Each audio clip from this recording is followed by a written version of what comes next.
thank you for being here. Yes, and good morning. Congratulations on season 2.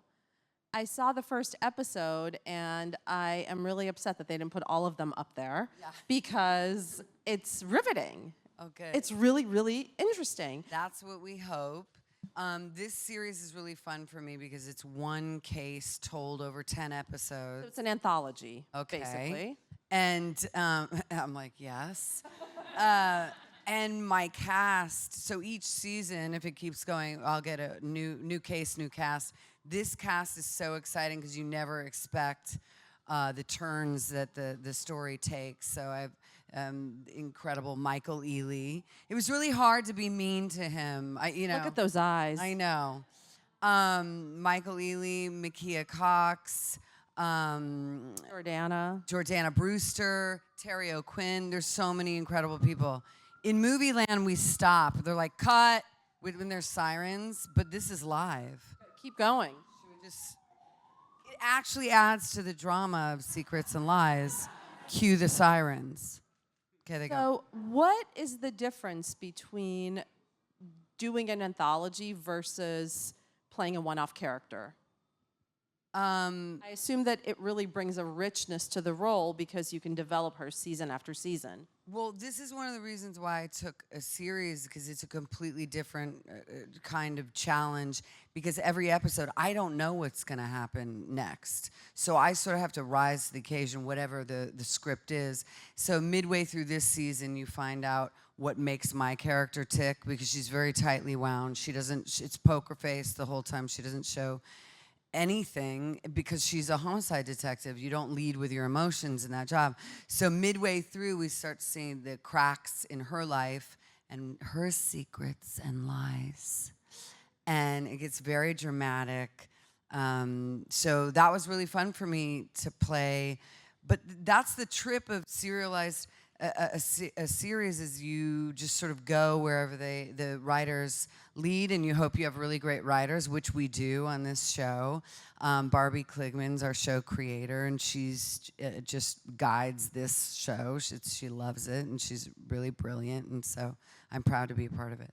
Now, what is the challenge for you switching casts every season? I mean, the supporting characters are the same, but I guess the suspects, the main would-be criminals, change from season to season. Well, this one's exciting because it's all, the last season was more a blue-collar family. This season, it's this elitist, highbrow, wealthy family. So they have much more resources and lawyers to protect themselves, and you start finding out their dirty little secrets. So it's really interesting, the different, the culture of this story. But the challenge for me, it's like a new day at school. You're meeting who you're going to be hanging out with for the next 4 months. And I got lucky in that everybody was so good on this, just as people. So that's what you hope for, because we work long hours, and it's nice to like your coworkers. She's wearing one of my mugshots shirts. Hi. That's cool. You saw one of my shows? Oh, wow. We played it. I have a band, so that's what we did. I know about your band. We talked about your documentary last time. Oh, yeah, last time, yeah. So, but I'm here to talk about Secrets and Lies. That's the weird... That's the yin and yang of my soul. You see this person and then go to Brooklyn Bowl and see my band. It's a whole other thing. How do you balance the two? I don't know. I think I'm used to going a little bit nutty. No, I balance it by really what drives me. Especially as you get older, you better love what you're doing. Hopefully, you like what you're doing if you're gonna spend time doing it. And even if we're challenged by our day-to-day life or in work, at least you connect with people that you enjoy. So I'm lucky enough where I'm sort of the boss when I do music. So I put together a band of really inspiring, good individuals. And I just toured with my band. And now I'll have a break. And now I'm putting my actress hat on and waking up early and talking about this gig that I loved. Do you have to completely reset your mind when you go from one to the other? I mean, literally just do a complete, restart. I do, because literally 4 days ago, I was like, we played Riot Fest in Chicago to thousands of people, and the Misfits were headlining. I don't know, a little band called the Misfits. They got back together. So that was really incredible. It takes a lot of energy, and then acting is a different kind of more focused energy. It's more insular, interior, analytical. It's completely, it's not, I want to say completely different in how the execution of it, but you're still dealing with energy and creativity and storytelling. So even as a songwriter, I deal with characters and story and emotion, but just set to music. Well, seeing your documentary, I mean, you put it all out there on stage. You are just, you're a bundle of emotion. On the show, on the other hand, she is just, I mean, she's unreadable. Yeah. So how did you approach playing her? That's what I cannot describe to you. 'Cause when we first did the first season, I literally wanted to rip off the suit and like run wild. I know. Oh, and that suit. The suit. Because it was, I call it an emotional straitjacket. And the good thing is I want to, whatever I'm doing, I want to get to the core of and have it be as honest as possible. And I talk to homicide detectives, different people, female, male, just to see what makes them tick and how you have to be. Kind of like a mathematician when you read a crime scene. Because you or I, if we discovered a dead body or there was violence that just occurred, I would have a visceral reaction. They have to lock all that away, and they were really brilliant. There's really brilliant minds as some detectives. You have to read a crime scene, and you can sort of predict the type of personality that was there and committed such an act. And I found that really fascinating. That's so interesting that's how they approach Plus, it. I watched 1 million hours of Forensic Files. I don't know, is anybody... Am I not do you supposed to mention another Do you show? think you could get away with a crime and not get caught? I mean, I think you would know enough at this point. No, I'm actually, this is the great irony of being a professional actor person. Well, not everybody. I'm a terrible liar. Really? Yes. In real life, like if someone was, oh, play a practical joke, I'm like, no, I'll just, or my sister will be like, don't say anything but blah, blah, blah. And then I'll just walk around like, might just like blur it out. I can't, I'm not really good at holding secrets and lies. It's a positive thing. No, it says a lot about you. That makes I you hope a so. good person. But Yeah. I would have thought that you'd be the pro at like Committing a crime. and just not letting on that you did anything. I could commit a crime in a just cause. I don't know, when you're defending somebody else who's, so. What kind of interrogator are you? That's my, I love interrogation. This is so weird that I'm getting really excited. Actually, so I really love, I should say I love the art of interrogation and trying to get at the truth and dealing with people's psychology or the way they're hiding things or what they reveal. Because a lot of acting is what you reveal and what you conceal. And in real life, every day, we can't just spill out what we're feeling every day. We have to function. So you can't like walk into a room like, oh, I got in a huge fight or this, that. And so I love reading, trying to read people. I've always, early on, been pretty perceptive. So I think I would be a good interrogator. I would just give you little laser eyes. You totally, very intense. Yeah. Like I'm kind of like I had to look away. Did you notice that? Let me try it out. So, where were you last night? Home. I don't know. I can't do it. That would totally get me arrested, right? Like when I'm like, I was. Yeah, shifty eyes. I'm reading what your hands are doing. That's very good. I didn't really do much. Did you actually have to do any specific training to play her? Yes, I talked to an FBI profiler. Nice. He was the one who explained to me how you can read a crime scene. And I in North Carolina, when we did the first season, I talked to about 7 different detectives. And I found it fascinating, too, how they work together. You'll have one main detective sort of head of a case. And I love that there was no gender. You're either really good at your job or you're not a good detective. But because I talked to male and females, I was trying to see, does that play a part in anything? Because generally women tend to be or have more emotional availability, you'd say. That's a stereotype. But some of it's true. But in detective land, you have to lock all that away and just sort of follow procedure. That's really interesting. So yes, I talked to a lot of different people. Oh, and I watched an interrogation.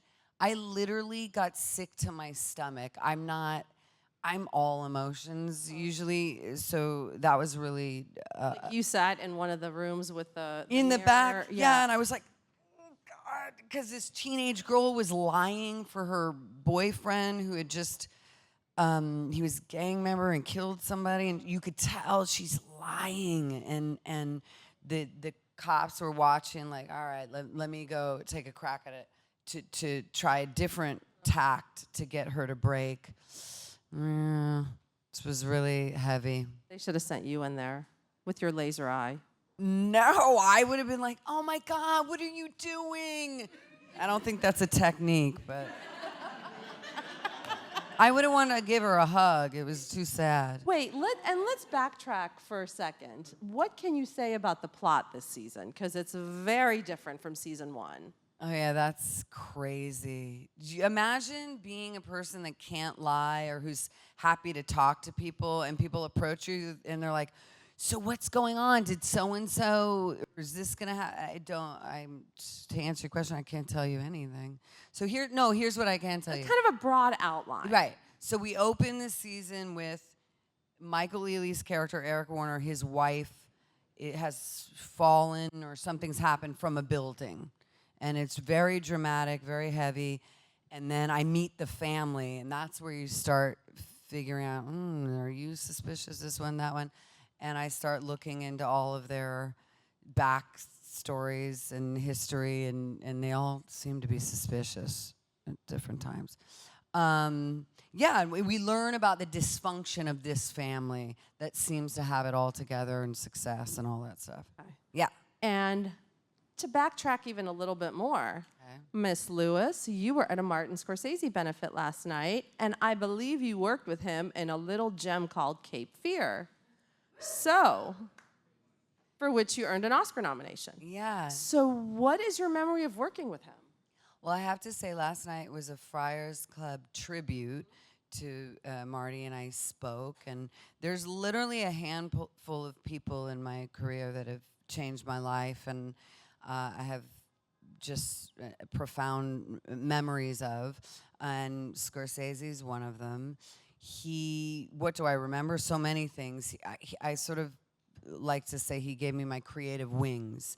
And what I meant is I was around 18, and he just gave me a lot of freedom, and he would validate my instincts at a time when that's what I needed most, because I felt like a bit of an outsider. Not much has changed. But no, at that time, people were I was doing sitcoms. So before I met Scorsese, they were trying to change the way I work, because I try to be really natural, and they were trying to make me a different style. And so then I worked with him, and I was like, this is what I found home. And so it was incredible. Like, you realized that what you were doing was actually the right way to approach Well, things he let me know. you. When you have Martin Scorsese validating what you do, then you're like, okay, I think I'm on the right path here. Yeah, he was just a great guide, and that it was so funny because when I did that movie, I hadn't watched many De Niro movies or Scorsese, so I didn't know to be totally intimidated yet. I didn't know that I was working with one of the great directors of our time, and so that worked for me because I could just sort of show up and be free. Yeah, and be free and not be scared and really give what I had to give on that film. And I had read that on your bucket list is Inarritu. Is that still the case? Yes. You pronounced his name correctly. Did I really? I'm always worried. Alejandro. He is. Did you all see The Revenant? I mean, I don't know. I could have watched 3 more hours of that in the theater. I just was riveted. And he's done other movies that have to me makes poetry on film. So that is a dream of mine to work with him. All right, well, we're going to put it out there right now, All just right. in case he's watching. Okay. And now for our audience, please. Oh, good. Hi, my name is Marissa. And my question is, you said that you're not good with secrets and lies in your personal life. Yeah. So tell us what Jesus. was your biggest secret and biggest lie that you couldn't keep it for yourself. Wait, what is it? Are you asking me to confess my worst? Yeah. That is hilarious. Let me rephrase what I said. I think as a teenager, I was really good at not saying the truth sometimes, as you learn. And then you learn that makes you feel bad, not good for the soul, and you evolve. Gosh, what was my biggest secret? I think, oh God, I don't know why I try to I'm not going to get deep with you here. I don't know. I'm not going to tell you anything. All right, next question. No, I mean, not that I'm not going to get deep, but I'm just not going to, Share your secrets with the world. share any darkness. Oh, I think it's almost, for me, I was thinking when you have to do a surprise party and you're like, hey, we're just going to this pizza place and all your friends aren't really in the door, behind the door. Things like that, I'm not really good because I feel nerves and stuff like that. What's a secret? I guess just surprises. When things are exciting, it's really hard to keep that. But whatever. All right. Great answer. All right. Next question, please. Hey, Juliette. Welcome back to AOL. Hi. I saw you in Nerve recently. That you were great in that too. Oh, thanks. That's sweet. Do you feel like there's a difference between playing a character on a movie than on a TV show? Is it more of an investment? Yeah, it's totally different. And movies, the way, because when you do a film, you work with your director or for your director is your ultimate boss, and you guys work together. On TV, there's a show creator, there's writers, there's the network, it's a whole collaboration of many different voices. And also the way TV is set up is, again, I don't know my next week's script. So you just sort of dive in and play what is in that script it's given you. But like we've seen in a lot of shows, she could say, oh, you gave a baby up for adoption when you were 17, and you just sort of ride that truth. And I think that's it can be challenging and frustrating, but that's also what makes it different and exciting. And just as a creative person, I'm always looking to do what I've not done before. And so I've done some series, but not like this. Next question, please. Hi, I'm Yanina, and Hi. you are a natural-born artist, and your live shows are mind-blowing. So Thank you. what is your least favorite thing when you are on tour?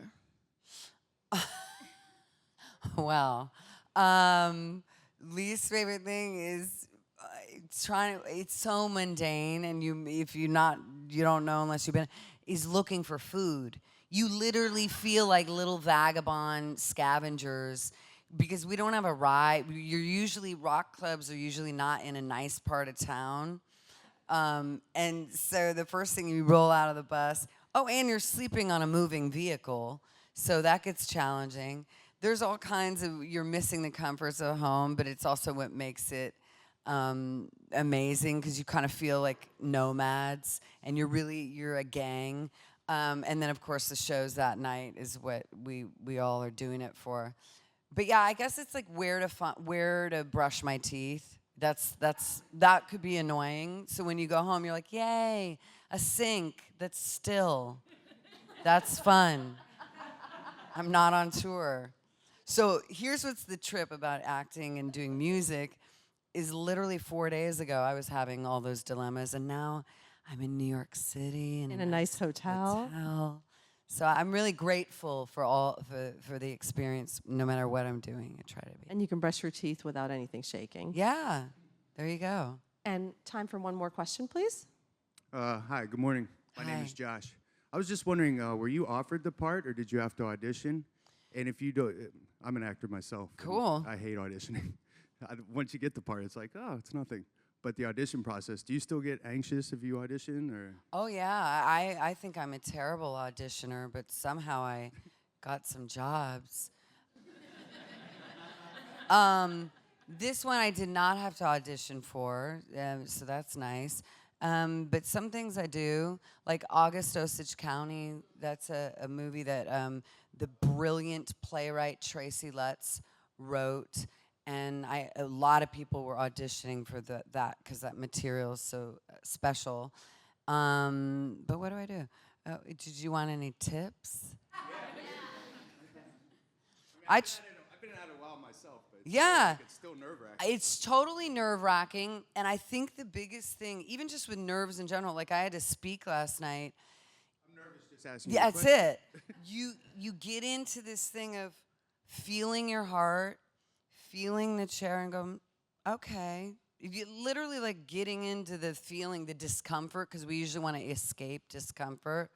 So it's like when I formed my rock and roll band, I used to have panic attacks with crowds, and now I'm jumping into them. So I'm a big believer in do what you fear, in the right ways, of course, within reason. And let me ask you one final question. What is an audition that you went on where you thought you just bombed it and you got the part? Like the most surprising audition? I mean, probably Cape Fear, because I auditioned over a month. Okay. I went in 4 times, and Marty told me later he couldn't believe I was the first girl they saw, and they saw like 500 girls. Wow. And he couldn't believe the first girl was the girl. So he kept having me back just to check it again, and I would read with De Niro, and I don't know, I was just like, am I doing something wrong? Because when will I get the part? No, and it's just happened. So that was wild. Auditions are weird. That's a great story, though. Thanks. Congratulations. And when does the show premiere? The second season, I should say. Yeah, second season, all new cast and case, Sunday, September 25th. On ABC. ABC. That's it. I'm so Thank you excited. so much, Juliette. Thank you so much.